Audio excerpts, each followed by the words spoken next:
우리 주님께서는 그리스도인들이 시대를 분별해야 한다고 말씀하셨습니다. 그렇다면 이 시대는 어떤 시대입니까? 우리 예수님께서는 하늘로조차 재림하심으로 장차 하늘에서 일어날 가장 놀라운 사건은 예수 그리스도의 재림입니다. 할렐루야. 반대로 적그리스도는 땅에서 나타나므로 앞으로 땅에서 일어날 가장 놀라운 사건은 적그리스도의 출현입니다. 우리는 예수 그리스도에 관해서도 잘 알아야 되지만 적그리스도에 대해서도 깊이 알아야 그와 맞서 승리할 수 있습니다. 지금 우리는 예수 그리스도를 믿고 있습니다. 그러나 우리는 천국 가기 위하여서 예수 그리스도를 알아야 하고 반대로 지옥 가지 않기 위하여는 적그리스도에 관해서 알아야 합니다. 예수님께서는 앞으로 곧 재림하실 것이라고 성경에서 누차 말씀하셨습니다. 그러나 주님이 오시기 전에 가짜인 적그리스도가 먼저 올 것이라고 데살로니가 후서 2장 3절에서 미리 말씀하셨습니다. 그리고 우리는 지금 예수 그리스도를 기다리고 있지만 세상은 적그리스도를 고대하고 있는 중입니다. 그리고 우리는 예수 그리스도의 신부가 되어서 천국으로 갈 것이지만 불신자들은 적그리스도의 아내가 되어 지옥으로 갈 것입니다. 오늘 우리는 적그리스도가 누구인가에 관하여서 10가지를 보기로 하겠습니다. 적그리스도 이름은 영어로는 안티크라이스트라고 하는데 첫째, 적그리스도는 사람입니다. 우리가 생각하면 적그리스도를 추상적인 인물이라고 생각할 수도 있으며 또 적그리스도를 어느 국가나 단체라고 생각할 수도 있지만은 적그리스도는 우리와 똑같이 육과 혼과 영을 가진 개인입니다. 인격을 가진 사람입니다. 그렇지만 성경에서 적그리스도를 자주 짐승이라고 말씀하시는데 겉으로 보기에는 온전한 사람이지만은 하나님께서 보시기에는 적그리스도는 짐승이라는 것입니다. 그것은 사단의 본성을 가진 자라는 뜻입니다. 둘째, 적그리스도는 사람은 사람이 돼 사단이 사람이 된 자입니다. 그러므로 우리는 적그리스도의 존재에 관하여서 더 깊이 알아야 됩니다. 적그리스도는 사단이 사람 된 자이므로 사단의 성육신이라고 할 수 있습니다. 그것을 다른 말로 하면은 사단의 체현이라고도 합니다. 우리 예수님이 누구십니까? 하나님이 육체가 되어 사람으로 오신 분이 우리 예수님이십니다. 할렐루야. 그러면 적그리스도는 다시 말해서 누구입니까? 사단이 육체가 되어 온 자가 적그리스도인 것입니다. 디모데전서 3장 16절에서는 육체로 오신 우리 예수 그리스도를 경건의 비밀이라고 말씀하셨습니다. 반대로 데살로니가 후서 2장 7절에서는 사단이 육체가 되어 적그리스도로 온 것을 불법의 비밀이라고 말씀하셨고 9절에서는 그것을 악한 자의 임함이라고 하셨습니다. 악한 자 사단이 육체가 되어서 왔다는 것입니다. 우리 아버지와 아들과 성령을 성삼위일체라고 합니다. 그러면 사단과 적그리스도와 거짓 선지자는 무엇입니까? 그것은 하나님을 흉내낸 성삼위일체를 흉내낸 사단의 삼위일체요 사탄 트리오라고 할 수 있습니다. 이 적그리스도는 사단 최후 최대의 걸작품입니다. 그리고 그는 초인적인 카리스마를 가진 슈퍼맨으로 올 것이요 인류 역사상 최고의 영웅으로 나타날 것입니다. 그리고 다니엘서 8장 23절에는 그 얼굴이 엄장하다고 하셨습니다. 셋째, 적그리스도의 이름 안에는 666이라는 숫자가 들어있습니다.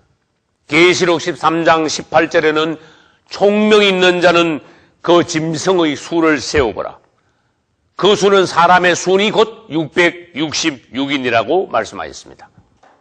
이것은 무슨 말씀인가 하면은 헬라어나 히브리어나 영어의 알파벳 안에는 숫자가 들어있습니다. 적그리스도가 나타나면은 적그리스도의 이름이 있습니다. 그 이름을 헬라어로 쓰거나 히브리어로 쓰거나 영어로 쓸 때에 그 알파벳 한자 안에 있는 숫자를 합하면은 666이라는 수가 나온다는 것입니다. 이것이 바로 성경의 비밀입니다. 이것이 바로 누가 적그리스도인가 하는 것을 알려주시는 하나님께서 우리에게 주시는 지혜입니다. 할렐루야. 넷째, 적그리스도가 등장하면은 그때서야 교회 내의 알곡과 가라지가 분명히 가려집니다. 요한계시록 13장 8절에는 창세 이후로 생명책에 기록되지 못한 자들은 다 짐승에게 가서 경배하리라고 하셨습니다. 마태복음 13장에 의하면은 알곡이 뿌려졌는데 그 위에 사단이 와서 가라지를 덧뿌렸다고 하셨습니다. 다시 말하면 교회 안에는 지금 알곡과 가라지가 함께 자라고 있다는 것입니다. 다섯째, 적그리스도는 언제 등장합니까? 성경에 의하면은 앞으로 세계의 정세는 갈수록 혼란해진다고 하셨습니다. 세계 정세가 갈수록 혼란해지면은 사람들의 마음은 위대한 지도자가 나타나서 이 땅을 잘 다스려 주기를 바라는 갈망이 있게 됩니다. 온 세상이 위대한 지도자를 갈망할 때 그 시기를 맞추어서 적그리스도가 등장하게 될 것입니다. 그러면 적그리스도의 출현에 대한 10가지 요점을 지금부터 보기로 하겠습니다. 첫째는 지리적으로 우리가 어디에서 적그리스도가 나타나는가 보아야 됩니다.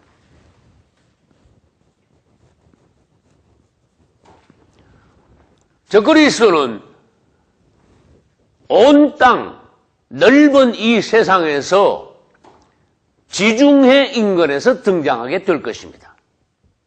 왜냐하면 요한계시록 13장 1절에 의하면 내가 보니 한 짐승이 바다에서 올라온다고 하셨습니다.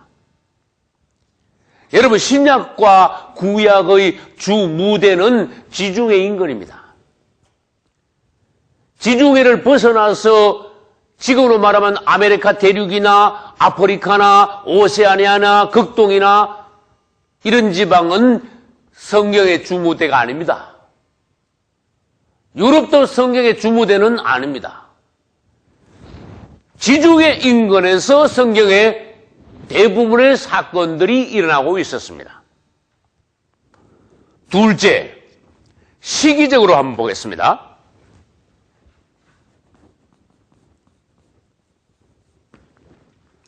시기적으로 적그리스도는 언제 나타날 것이냐? 그것은 이방인의 때가 끝나고 세상 끝의 7년인 마지막 한일회가 시작되기 직전에 적그리스도가 등장할 것입니다. 이제 우리는 도표를 보고 참고를 하겠습니다. 적그리스도의 등장은 앞으로 우리의 지대한 관심사입니다. 그래서 여기 물음표를 해놨습니다. 적그리스도가 등장하면은 시대가 구분이 됩니다. 갈라집니다. 그 이전에는 이방인의 때였습니다. 그러나 적그리스도의 출현으로 말미암아 그때부터는 마지막 한일회가 된다는 것입니다. 우리는 다니엘서 9장 끝부분에 의해서 적그리스도가 등장하면은 그가 많은 사람들로 더불어 한일회 동안, 즉 7년 동안 언약을 굳게 정하겠고 다시 말하면은 적그리스도는 유대인들을 중심으로 한 사람들과 7년 평화조약을 맺는다는 것을 압니다. 그것으로 인해서 시대가 바뀐다는 것입니다. 7년 평화조약을 맺음으로써 마지막 하늘에, 즉 7년이 시작된다는 것입니다. 그래서 적그리스도는 시기적으로 말하면은 이방인의 때가 끝나고 마지막 한일회가 시작되기 직전에 나타난다는 것입니다. 적그리스도의 등장은 시대를 바꿉니다. 셋째, 혈통상으로 적그리스도는 어떤 자인가 보겠습니다.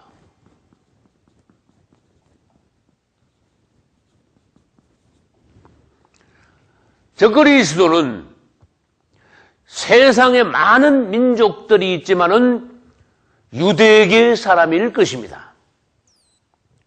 더 상세히 말하면은 단지파의 유대계 로마 사람이 될 것입니다.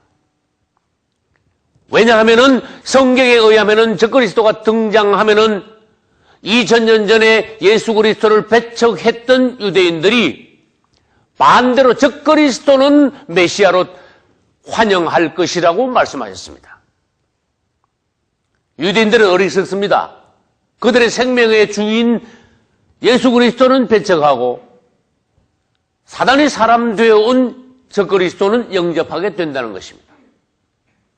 그러면 유대인들이 적그리스도를 영접하려면은 그가 혈통상 어떤 자여야 됩니까? 유대인이라야 됩니다. 이스라엘은 12지파가 있습니다. 그럼 12지파 중에서 어느 지파의 사람이 적그리스도가 되겠습니까? 그것은 단지파밖에 없습니다. 창세기 49장 17절에 의하면은 단은 길의 뱀이요 첩경의 독사라고 말씀하셨습니다. 다시 말해서 단지파에서 사단의 아들이 나올 것이라는 것입니다. 우리는 지리적으로, 시기적으로, 혈통상으로 적그리스도가 어떻게, 어디서 나타날 것을 알고 대비함으로써 그를 이겨야 합니다. 네 번째로, 국가적으로 한번 보겠습니다.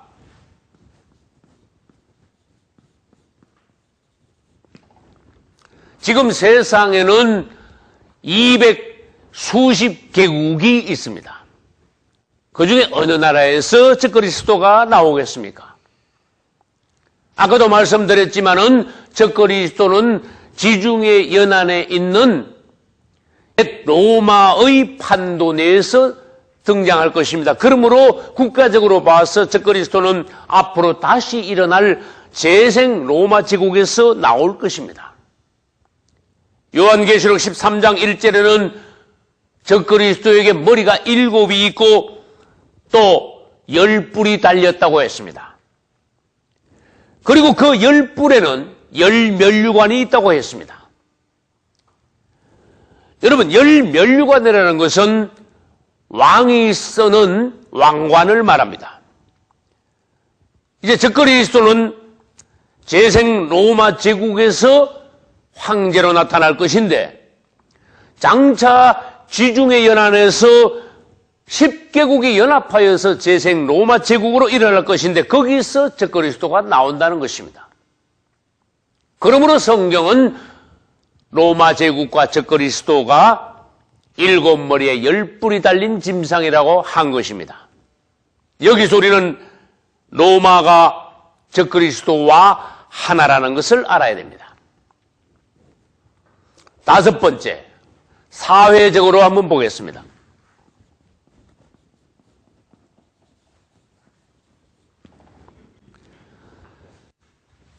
이 세상에는 정치, 경제, 문화, 종교, 군사, 예술, 많은 부분들이 조직체화되어 있습니다.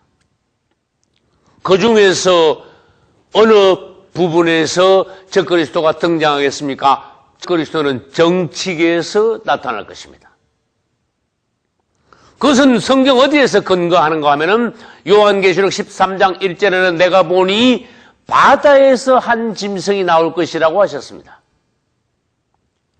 적그리스도는 바다에서 올라온다고 하셨습니다. 첫째, 이 바다는 지리적으로 말하면 지중해 연안이며 영적으로 말하면 이 바다는 정치계를 말합니다.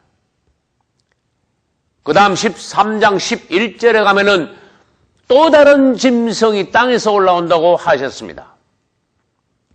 이때 또 다른 짐승은 거짓 선지자를 말하며 거짓 선지자가 올라온 땅은 종교계를 말하는 것입니다. 그 다음 우리는 여섯 번째로 영적인 면에서 한번 보겠습니다.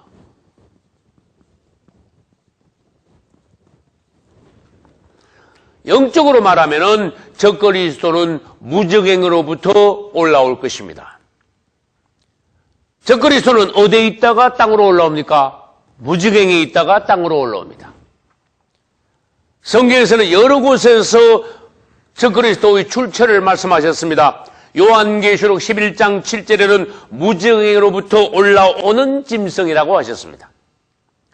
그 다음에 계시록 9장 11절에도 황충들의 임금인 적그리스도는 무적행의 사자라고 말씀하셨습니다. 우리가 성경을 다시 상세히 살펴본다면은 적그리스도는 2000년 전에 이 땅에 있었다고 하셨습니다. 그러나 2000년 전에 이 적그리스도는 잠시 땅에 있다가 어디로 내려갔는가 하면은 무적행으로 내려갔다고 하셨습니다. 그리고 방금 말씀드린 대로 적그리스도는 무적행으로부터 다시 땅으로 올라올 것이라고 하셨습니다. 그리고 요한계시록 19장에 의하면은 아마겟돈 전쟁 때 적그리스도와 거짓 선지자는 주님으로부터 잡혀 불못으로 들어간다고 하셨습니다. 할렐루야. 적그리스도, 우리의 원수를 이기는 주님을 찬양합시다. 적그리스도의 출처가 영적으로 말하면은 무적행이지만은 그러면 일곱 번째로 육신적으로 말하면은 적그리스도는 세상에서 가장 더러운 창녀와 같은 여인의 태를 빌려서 이 땅에 올 것입니다. 여덟 번째로 연령적으로 적그리스도에 대해서 한번 보겠습니다.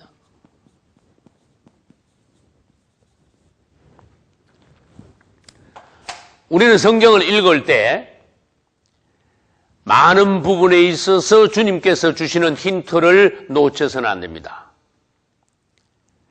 그리고 성경에서는 말씀하시기를 이전에 있던 것이 앞으로 다시 있겠다고 하셨습니다. 그것을 세상에 새 것이 없다고 말씀하신 것이.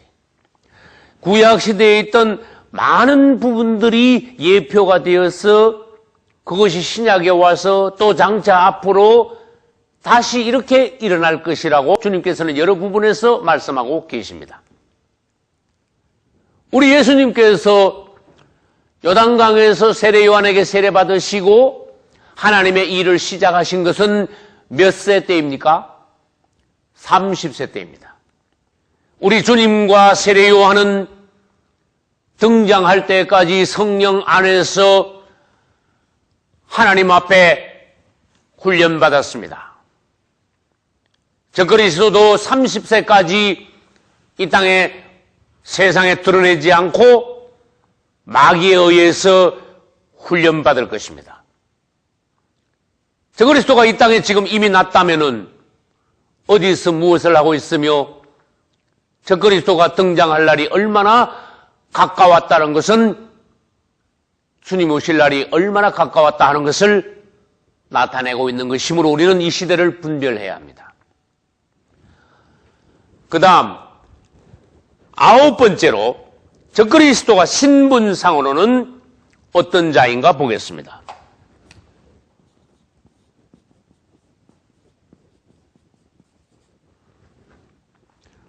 적그리스도의 신분은 무엇입니까? 적그리스도는 군인으로 옵니까? 아닙니다. 그는 음악가입니까? 그것도 아닙니다. 그는 장군입니까? 아닙니다. 적그리스도는 앞으로 나타날 지중해 인근 옛 로마의 판도에서 다시 일어날 재생 로마 제국의 황제로 나타날 것입니다. 황제가 된다는 것입니다. 로마 황제들의 이름은 시저입니다. 시저 아구스토, 시저 네로, 이런 식으로 로마의 황제 이름은 시저라는 이름이 공통적으로 붙어 있습니다. 그와 마찬가지로 애굽의 왕들의 이름은 무엇입니까? 바로입니다. 우리는 적그리스도가 등장하면은 그가 로마의 황제 중에서도 마지막 황제로서 시저라는 이름을 갖게 된다는 것을 알아야 됩니다.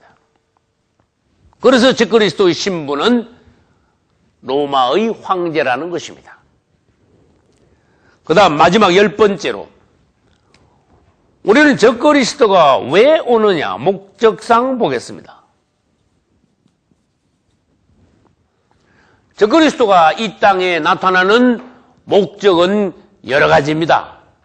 그러나 그 중에 가장 큰 목적은 영적인 추수를 위해서 적그리스도가 옵니다. 마태복음 13장에 보면은 주님께서 말씀하셨습니다. 가만두어라. 주님께서는 마지막 때가 되면은 추수꾼인 천사들을 보내어서 가라지들을 불사르게 먼저 묵게 하시고 그 다음에 알곡들을 모아 곡간에 들이신다고 하셨습니다. 과연 가라지들을 이 땅에서 어떻게 주님은 묶으실까요? 적그리스도가 등장하면은 영적인 태풍이 부는 것입니다. 추수 때 바람이 불면은 알곡과 쭉정이가 분리가 됩니다.